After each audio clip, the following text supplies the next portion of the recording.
তো নমস্কার বন্ধুরা, ওয়েলকাম টু ইউনিক স্পোর্টস। আবার একটা নতুন ভিডিও নিয়ে চলে এসেছি।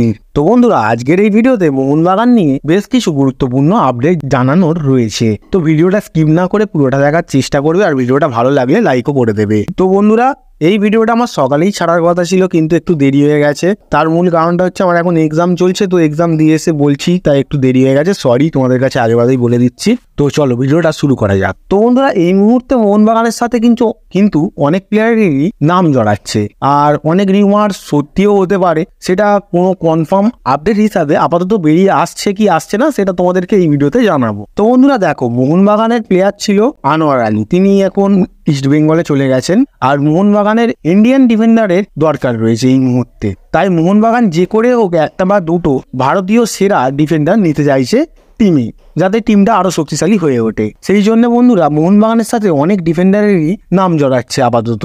আর বন্ধুরা, প্রথম যেই ফুটবলারের নাম জড়িয়েছিল মোহনবাগানের সাথে, অর্থাৎ যেই ডিফেন্ডারের নাম জড়িয়েছিল, তিনি হলেন প্রীতম কোটাল। বাট তোমাদেরকে সেই বিষয়টা পুরোপুরি ক্লিয়ার করে বলেই দিয়েছিলাম যে প্রীতম কোটাল মোহনবাগানে আসবে কি আসবে না, সেটা একটা শর্তের উপরে ডিপেন্ড করছে। কারণ তিনি আপাতত কেরালার প্লেয়ারই রয়েছে, আর কেরালা নানান শর্ত রাখছে মোহনবাগানের কাছে, আর সেই শর্ত মোহনবাগান মেনেও নিচ্ছে না। আর বন্ধুরা, আগে কেরালা যেমন একটা দাবি রেখেছিল যে প্লেয়ারের পরিবর্তেই দুটো তিনটে প্লেয়ারের পরিবর্তেই দেবে, বা মোহনবাগানের ইয়াং তরুণ একটা ভালো প্লেয়ার অভিষেক সূর্যবংশীর বদলে প্রীতম কোটালকে দেবে। বাট এখন যা শোনা যাচ্ছে, কেরালা ব্লাস্টার দল নাকি একটু কম্প্রোমাইজে এসেছে। সো দেখা যাক এবার তারা ট্রান্সফার ফির মাধ্যমে প্রীতম কোটালকে ছাড়ে কিনা।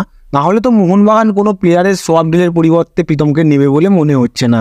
আর বন্ধুরা, তোমাদের বলেছিলাম যে মোহনবাগানের সাথে আর একটা বেশ ভালো মানের ডিফেন্ডারের নাম জড়িয়েছে। সেই ডিফেন্ডারটা আর কেউ নয়, হায়দ্রাবাদের ইয়াং প্লেয়ার অ্যালেক্স হাজি। সো তোমাদের বলেছিলাম যে এই প্লেয়ারটার সাথে মোহনবাগানের কথাবার্তা চলেছে, হায়দ্রাবাদ এই প্লেয়ারটিকে ছাড়বে না। বাট এখন আবার খবর উঠে আসছে নাকি মোহনবাগান দল হায়দ্রাবাদকে বলেছে যে অ্যালেক্স হাজির পরিবর্তে তারা দুটো প্লেয়ার দিতেও রাজি হায়দ্রাবাদকে। সো তোমাদের বলে রাখি যে তোমরা ভেবো না যে মেন টিমের কোনো প্লেয়ার দেবে মোহনবাগান তাদের রিজার্ভ টিমেও ভালো ভালো প্লেয়ার রয়েছে, সেই সকল প্লেয়ারদের মধ্যে থেকে দুটো প্লেয়ারকে দেবে। কিন্তু বন্ধুরা, আমরা আগের বারেই হায়দ্রাবাদের পরিস্থিতি দেখেছিলাম, বাট এইবারে তারা আইএসএল খেলবে, কিন্তু অ্যালেক্স হাজি থাকতে চাইছে না টিমে। হায়দ্রাবাদ যতই তাকে রাখার জন্য উঠে পড়ে লাগুক, হায়দ্রাবাদ এখন চাইবে যে অ্যালেক্স হাজি থাকুক, বা তিনি যদি নাও থাকেন তার পরিবর্তে যেন আরো ভালো ভালো প্লেয়াররা টিমে যোগদান করে। কারণ টিমটাকে শক্তিশালী তাদের করতে হবে, কোনো ডিপার্টমেন্টকে শক্তিশালী করে লাভ নেই তাদের। সেই কারণেই মোহনবাগানের কাছে হায়দ্রাবাদ দল অ্যালেক্স হাজির পরিবর্তে তিনটে প্লেয়ারের দাবি করেছে। সেই তিনটে প্লেয়ার হলো সুমিত রাঠি, আরসানোয়ার শেখ এবং অমনদীপ সিং। তো বন্ধুরা, দেখার বিষয় হচ্ছে মোহনবাগান কি করে, কারণ অ্যালেক্স হাজি দুর্দান্ত লেভেলের একটা ডিফেন্ডার, যেটা আমরা আগের বারে দেখেছিলাম। আর মূল কথা হচ্ছে তিনি যেহেতু এখন ইয়াং, সেহেতু তিনি অনেক দিন লং টাইম মোহনবাগানের হয়ে খেলতে পারবেন এবং বড় লেভেলে তার নামটাকে নিয়েও যেতে পারবেন। তো বন্ধুরা, পরবর্তী যেই ডিফেন্ডারটার সাথে মোহনবাগানের নাম জড়িয়েছে, সেই প্লেয়ারটার সাথে মোহনবাগানের এর আগেও নাম জড়িয়েছিল, যেটা তোমাদেরকে বলেও ছিলাম, এটা আগের বছরে। বাট এখন এই প্লেয়ারটির সাথে কিন্তু মোহনবাগানের নাকি খুব জোর কদমে কথাবার্তা চলছে, যেটা জানা যাচ্ছে। তো সেই প্লেয়ারটি আর কেউ নয়, সেই প্লেয়ারটি হলো হরমিবম রুইবা। তো বন্ধুরা, এই প্লেয়ারটি কেরালা দলেরই প্লেয়ার, আর কেরালা এই প্লেয়ারটির পরিবর্তে অভিষেক সূর্যবংশীকেই চেয়েছে। মূল কথা বুঝতেই পারছো যে কেরালার খুবই ভালো লেগেছে অভিষেক সূর্যবংশীকে। তার মূল কারণটা হচ্ছে যেহেতু জিকসান সিং নেই, আর তার পুরোপুরি রিপ্লেসমেন্ট প্লেয়ার অভিষেক সূর্যবংশী একমাত্র হতে পারবে এই মুহূর্তে। তিনি দুর্দান্ত ফর্মেও রয়েছেন, তাই কেরালা তাকে চাইছে বারবার। এবার ব্যাপারটা হচ্ছে যে দুটো টিম তাদের মধ্যে কম্প্রোমাইজ করে কিনা, কারণ মোহনবাগানের কাছে অনেকগুলোই মিডফিল্ডার রয়েছে, আর কেরালার কাছে কিন্তু অনেকগুলো ডিফেন্ডার রয়েছে। তো দুটো টিম যদি কম্প্রোমাইজ করতে পারে, তাহলে কিন্তু আমরা হয়তো হরমিবম রুইবাকে দেখতে পারি মোহনবাগান দলে। আর বন্ধুরা, যদি হরমিবম রুইবা চলে আসে, সো এটা কিন্তু দুর্দান্ত লেভেলের একটা সাইনিং হবে, কারণ তিনি একমাত্র প্লেয়ার যিনি আনোয়ারকে ভালোভাবে রিপ্লেস করতে পারে। তার এখনো অতটাও বয়স হয়নি, সো তিনি অনেক দিনই খেলতে পারবেন।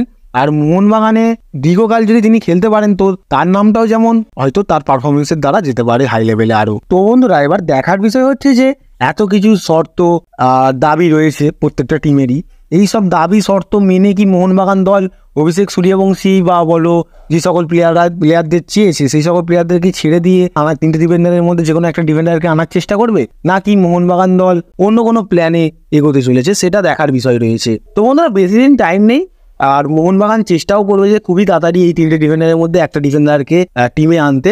এবার কোনো আপডেট বেরিয়ে এলে তোমাদেরকে নিশ্চয়ই জানাবো।